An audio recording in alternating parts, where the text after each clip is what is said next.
with integrity and care for its citizens.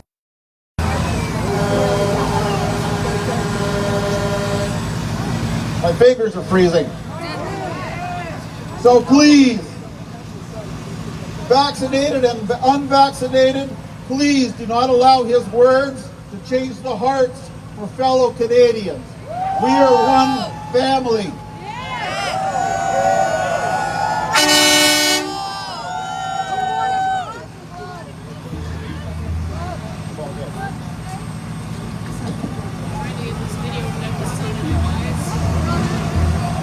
A few weeks ago, I accepted an invitation to sit on the board of Taking Back Your Freedoms, which you've heard about already.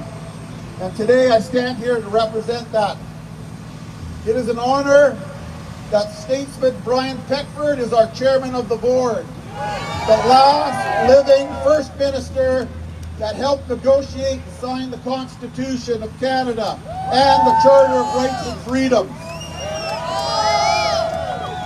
If anyone understands the Charter, it's this man. Another thing that people can keep doing is keep coming to rallies. The more people we have here, the better it is, the bigger statement that we can make to them.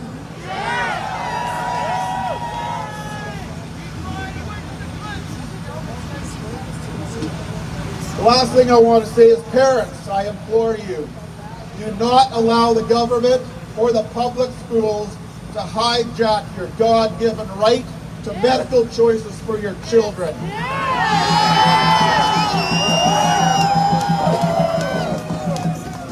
Be brave and consistent.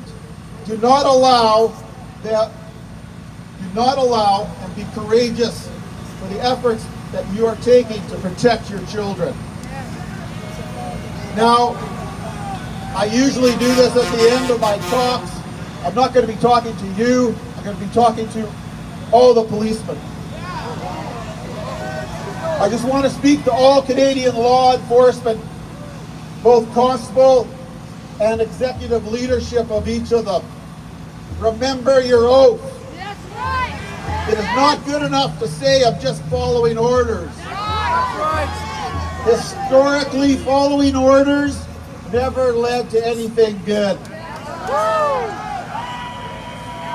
It didn't go well in the 1930s and the 1940s, and it's not going to go well now.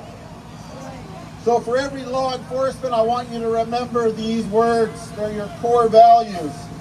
Respect, honesty, compassion, courage, where I can fairness, find what you're doing now, ethics, because accountability, and I don't integrity. want to take videos because If you were a police officer, ask share yourself, that one do you act by these channel. values, or are they just words on a page?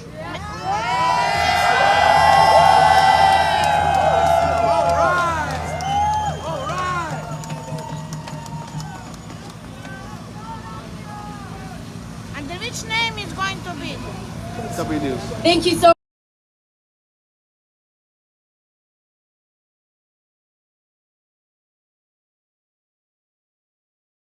You're live right now. It's important to have people like Brian on our side. More often, these days when we speak out, we're met with heavy intimidation and ridicule to back us into a corner. But it's important to continue to speak out. And up next we have the president of Stand Up Canada, which is an organization that helps arm all of us with the tools and the legal knowledge to stand up for our rights and to face that unlawful intimidation and to stand up to that ridicule and serve people with certain documents that she will certainly speak about. And I'd like to welcome Paula Tucci from Stand Up Canada.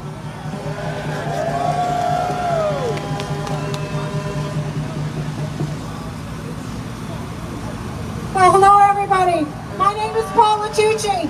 I'm one of the founders of Stand Up Canada.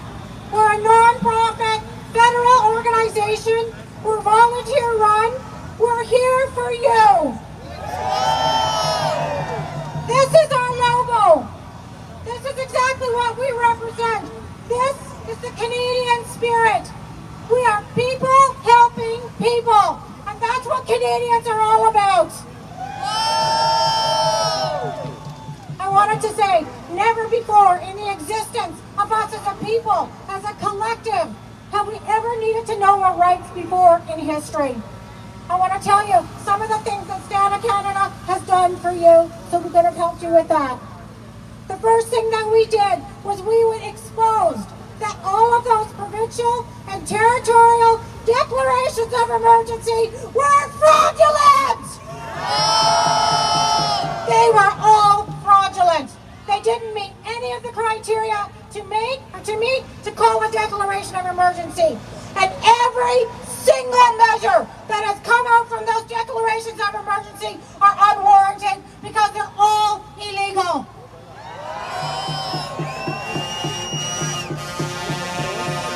I get a little riled up. We have been helping Canadians know from the very beginning what their rights are.